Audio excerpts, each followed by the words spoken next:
Everyone, how are you all doing? My name is Deborah. So go ahead and grab your tea mugs and come along with me on this journey as we discuss one and only.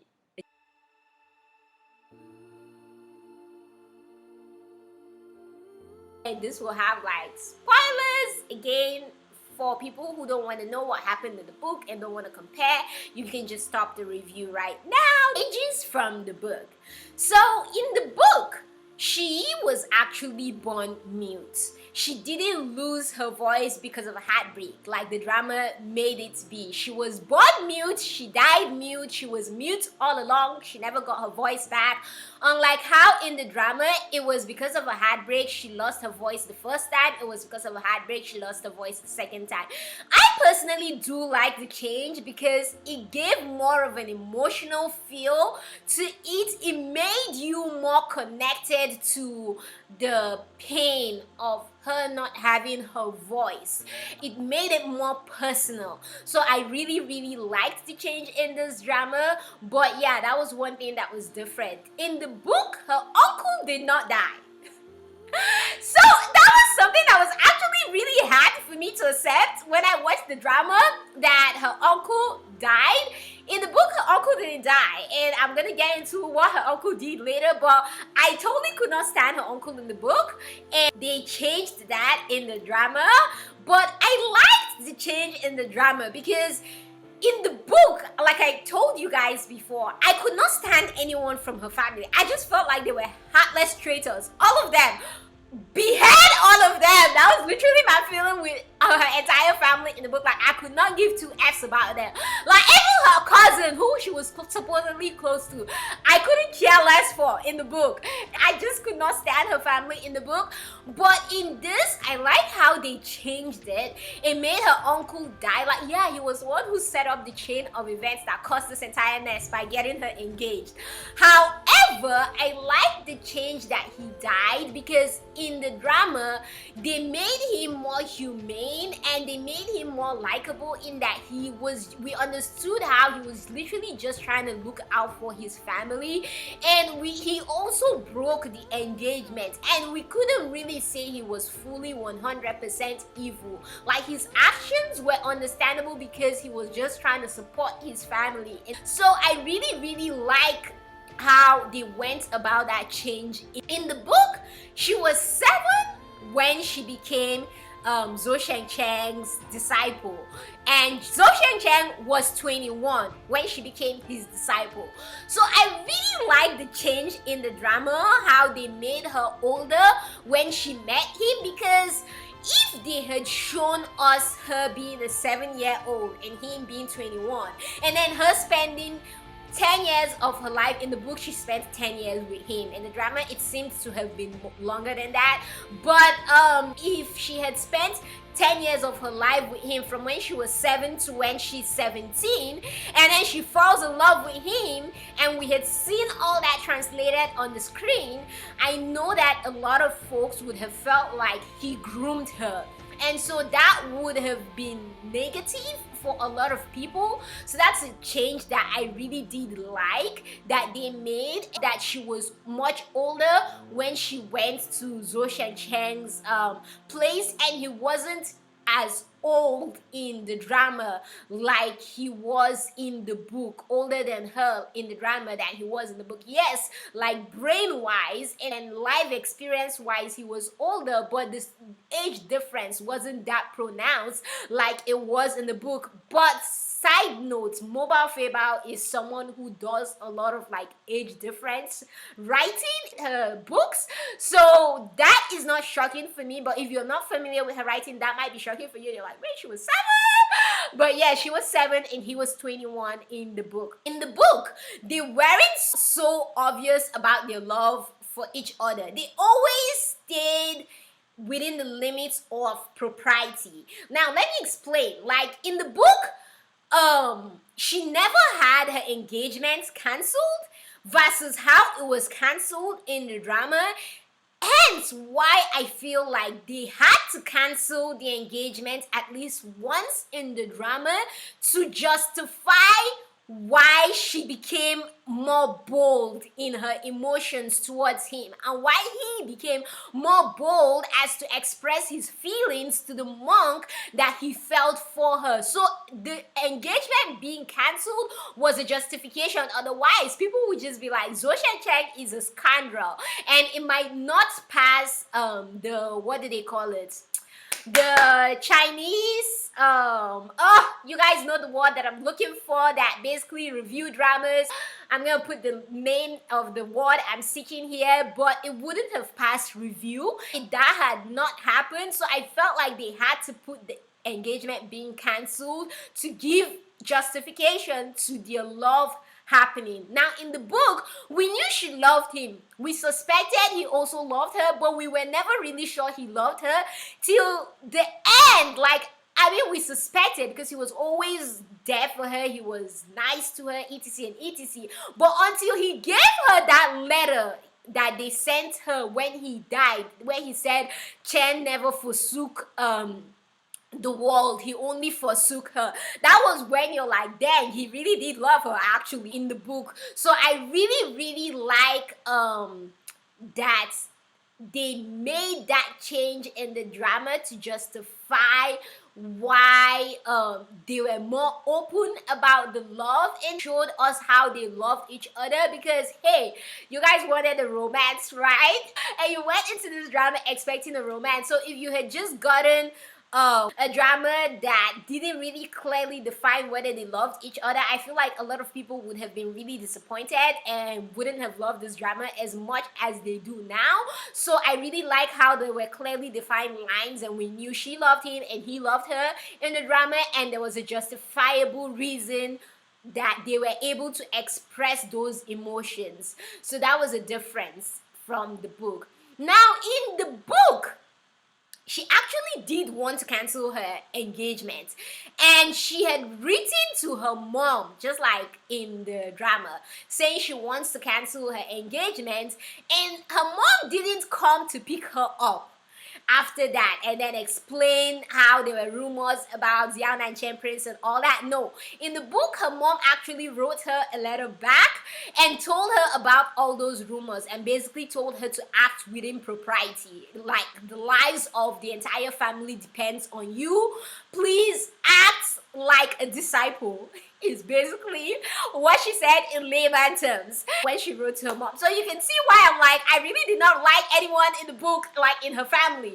But in the drama, they made the family members, at least the immediately close family members, more humane, and those that were close to her more humane, that I really did grow to love them and appreciate them. In the book, her mom was not the clan leader. That never happened. Like, her brother never died. So that was a change from the book that I actually did appreciate. Like I said, female empowerment. So I'm totally here for that. Also, in the book, the conversation about beautiful bones, that the first time we heard the quote, the entire quote about beautiful bones, which is like my best. Literally, like, even when years later, like when I finished reading the book, the quote that always stays in my head when I remember are the two quotes. The one that he wrote to her when he was about to die, and quotes about his beautiful bones and how they're rare in this world. Those are the quotes that always come to my head when I think of this book. But the quote about his bones and how rare the bones are in this world, and those who have bones do not have skin, those who have skin do not have bones, and all that jazz. The quote in the book was actually a private conversation between she and her shije and stuff. It was between her and her senior sister. It wasn't her senior sister telling the entire army and then the crown prince hearing and then that adding to his jealousy over our male lead. It wasn't like that in the book. So I like that change in the drama because it gave some, will I say, justification to why the crown prince like really could not stand Zhou Shenchen. Like, it kind of gave some justification. Like, I'm not excusing his actions, don't get me wrong. Like, don't get me wrong, don't talk about the crown prince. But I really like that it was changed in this drama to something that helped set the Will's emotions to be the way it was. importantly, in the book, the reason why the crown prince decided that he was gonna kill Zhou Shencheng was actually because the empress was considering gifting Shi Yi to Zhou Shencheng as his wife. And this is a crown prince that has grown up believing like the only thing he actually received and didn't feel like was fake was Shi Yi that was gifted to him. And so now that only thing that he has looked forward to all his life is about to be stolen from him, and that was one of his like main turning points in the book. However, it wasn't so in the drama. In the book, the empress was not killed by Jinrong. Like, she wasn't thrown into the river and fed to the fishes. Hell no. She was poisoned. So the poisoning did happen. However, in the book, okay, this is like conflicting information or a controversial opinion of if she was killed by the crown prince or if she was killed by the princess who married Shi's brother. It's controversial for me because the crown prince in the book said he poisoned her. However, the princess at the end, like the epilogue, also stated she was the one who poisoned her to death. So it's like, did the princess kill her or did he kill her? But my own opinion, my personal thoughts on who killed her in the book is the princess was the one that killed her, but the crown prince was the one who made her do it. Like, she obviously went into it, like in the book, she couldn't be saved. That's a whole different conversation. However, she did it for him, and he was the one who nudged her into poisoning his mother or the empress or the whatever you want to call her for him. In the book, you know how in the drama the princess had her own parents who the crown prince killed, which is another thing that I just didn't understand with her, which we'll go into later. But you know how in the drama the princess had a mom who was actually killed by the crown prince? It wasn't so in the book. In the book, they made it seem as if the empress was her mom. Now it can be argued that she wasn't her mom in terms of the mom who gave birth to her, but she was more of her mom in terms of, you know how in the royal family would basically all see the empress as their mom, even though the empress wasn't the one that actually delivered them. So that might have been like the type of mom she was calling in the book, and I just misunderstood it to mean she was her actual mom. However, in the book, the princess was actually the one who killed the empress, and empress died by poisoning. The end of the story is the empress died by poisoning, be it from the crown prince or from the princess. One of them killed, or both of them, you can argue, killed her, but she did die by poisoning. Which is why it was interesting when in the drama her son almost poisoned her. I was like, oh wait, are they gonna make him the one who kills her by poison? But they changed it, and that was kind of like a shocking change. Like, I didn't expect it to go that way, but I like that they changed it this way because this clearly defined who killed her for me. But in the book, it wasn't clearly defined. Like, was it him or was it her or was it both of them? That's how I feel. In the book, the princess never married Shi's cousin. Like, that plot was just added into the drama to drive a conflict between Shi's cousin Kuifeng and Xiao Yu to break them up. That was never the case in the book. In the book, the crown prince actually wed her off to a neighboring kingdom. So you know how in the end in the drama she gave herself to the Nanxiao kingdom? In the book, he was actually the one who sent her to the neighboring kingdom. And right now I can't remember if it was Nanxiao, but he did send her to like the kingdom to marry over there, to kind of like remove her from the mess that was about to happen and to protect her. So he sent her over there. That was how it happened in the book. So there was no marriage with Kuifeng and her in the book. That did not happen. So that was a change that the drama did make. Also, in the book, the 6-year-old emperor was never installed. Like, it was just the crown prince and the emperor. Like, there wasn't this 6-year-old emperor that came in between, and then the crown prince stole it from the 6-year-old emperor. Zhou Shencheng did not install any emperor in the book. That did not happen in the book. Zhou Shencheng wasn't the one who came and installed the emperor after hearing that the emperor had died. It just didn't happen that way in the book. And so none of that happened in the book. So that was a change that I kind of did appreciate in the drama, because it gave us a certified answer of who became the king after the crown prince died. Because in the book, we knew that someone else became the emperor, but we didn't know him in terms of a character in the book. He was more of like a historical record. So I like how the drama gave him meat in terms of, oh, he's the little boy Zhou Shencheng installed, and at the end of the day he became the emperor. So I really, really like that in the drama. I feel like that was giving validity to why he surrendered, because that was a question that I had in the book, and I'll touch on that later on. However, in the book, that did not happen. He did not install that emperor, that 6-year-old emperor. In the book, they didn't have so many meetings after she left for her marriage. All those were drama additions to like add meat and spice and make you hate the crown prince more and love them more and stripe at your hat and draw your hat and all that.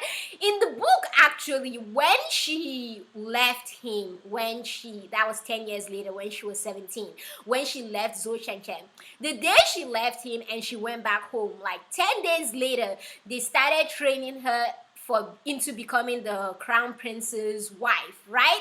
And the day she left was also the day Zhou Shencheng left for the battle that ultimately led to his death. So there was no in-between meetings and all that jazz. Like, those were extra icing on the cake that the drama, tidbits that the drama gave us, which I was appreciative of, but it wasn't so in the book. Also, in the book, wet nurse that came to train her, the crown princess wet nurse, was actually a bitch to her. In the drama, it wasn't so, but in the book, she was actually a bitch to her, which was understandable because there had been all those rumors about her being in a relationship with Zhou Shencheng and all that jazz. So I understood why she was like, I didn't support it, but I understood why that was the case. But in the drama, she wasn't a bitch to her. She was really nice to her because the crown prince loved her, which I also understood. So it's not a change that I had a problem with either. Like, I don't mind the changes so far in the drama compared to the book.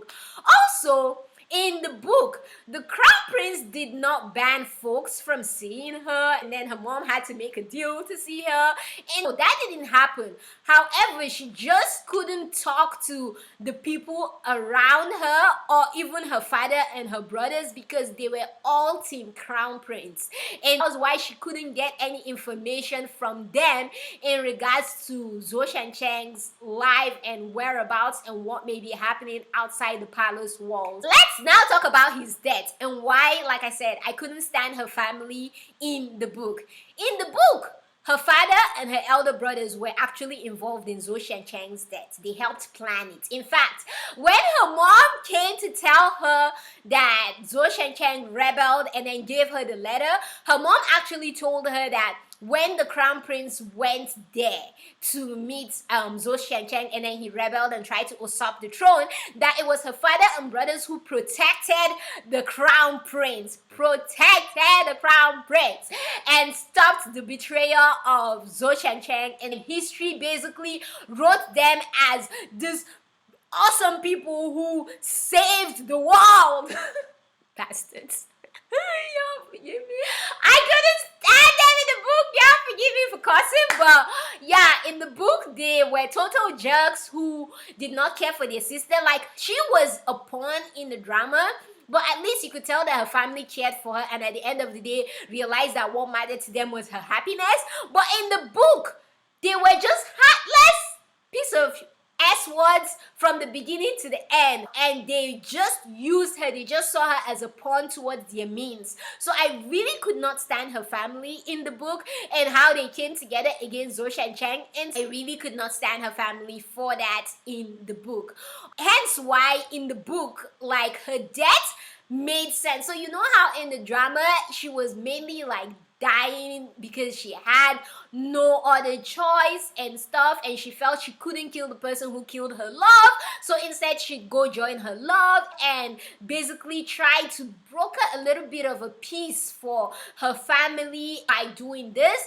In the book, it wasn't so. In the book, one of the main reasons why she killed herself was because she couldn't basically atone or think of any other atonement for the sins of her family than her dying. Like, how do you come to terms with the fact that your family wronged the person who was there for you? Like, she never really fully knew, personal opinion, she never really fully knew that her family basically connived with the crown prince. For me, I personally do feel like she just saw it as her family basically, the crown prince set up her master and her family tried to protect the crown prince, and so she felt like she was atoning for her family's mistaken view of Zhou Shancheng, for her family mistakenly thinking that he was going to rebel. However, I feel in the book she never really fully knew that her family actually were part of the connivation that happened.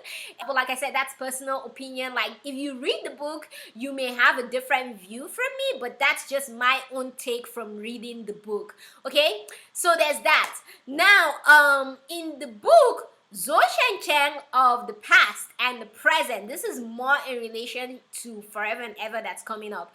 In the past and the present, they had different faces, and she recognized him from his bones. She didn't recognize him by his face. He had a different face, but his bones, which signifies his soul, was the same. And so that was one thing that I really loved in the book. I really like that extra touch in the book where he had different faces and she recognized him from his soul. That just added depth to their love and their relationship and their bond. So that's something I like. But for the drama, I understand why they're using the same characters. Like, we may not be as invested in a new face if they bring a different Zhou Shancheng for the modern lifetime. I understand that, especially as we have already fallen in love with Ren Jialun playing Zhou Shancheng. Like, it just makes sense. Plus, I don't know if Ren Jialun would have wanted to just be playing one side of the character and not the other side of the character. So I totally understand the change for the drama.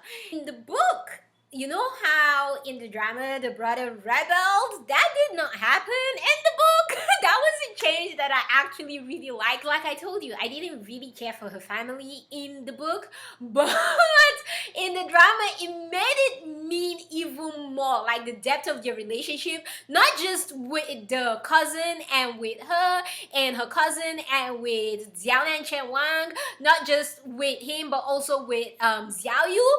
I just loved how it showed that he was different from those other uncles. I also like how in the book, even though it was her family that betrayed her, in the drama it was this extended family that we had already grown to dislike because of the way they were introduced to us. So I really like that change from the book compared to the drama. Alright, so those were the changes and the differences between the book and the drama. I mean, in terms of just the past.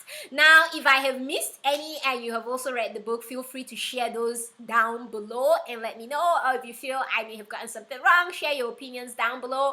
Let me know if you like the changes. What do you all think? Did you like these changes that were made, or did you dislike the changes? What change do you wish they had kept? What change were you really happy they removed? Let me know your thoughts in the comments down below. But one thing I will definitely say is, in the book, I really felt bad for the crown prince in the book. I really understood why he did the things he did in the book. But in the drama, it was just like, dude, you need to be locked up in a psychiatric hospital. Like, I cannot stand you. So great job to Mobile Feather and the actor, because I totally could not stand the Crown Prince in the drama. Like, nothing he did to me was justified. Like, I could see why he was doing it, but I'm like, that is no excuse, bro. Like, no, I am not on your team. I couldn't stand him. Each time he came on the screen, I was just like, oh, ew, go away. So I couldn't stand the Crown Prince in the drama, but I actually felt for the Crown Prince in the book, especially considering the fact that I'm wondering if I should say this because it's a kind of spoiler for Forever and Ever, so I'm not gonna say it. I'm just gonna watch Forever and Ever, and if they change that in Forever and Ever, I might make a book comparison between Forever and Ever and the book. So I'm just gonna keep that. Keep you on tenterhooks. Find out in the next episode of Dragon Ball Z. But anyways, I definitely did like the drama. I liked the changes. I don't mind the changes. I definitely enjoyed this drama. What did you all think? Let me know your thoughts in the comments down below. Don't forget to give this video a like. Don't forget to share, subscribe. Let me know if you want a Forever and Ever comparison once it's done in the comments down below with the book. Once it's done, if you've not read the book, I have no intention of reading the book. But yeah, keep being awesome, beautiful people you are. From me to you all, you know I've got nothing but love for you all. Stay awesome.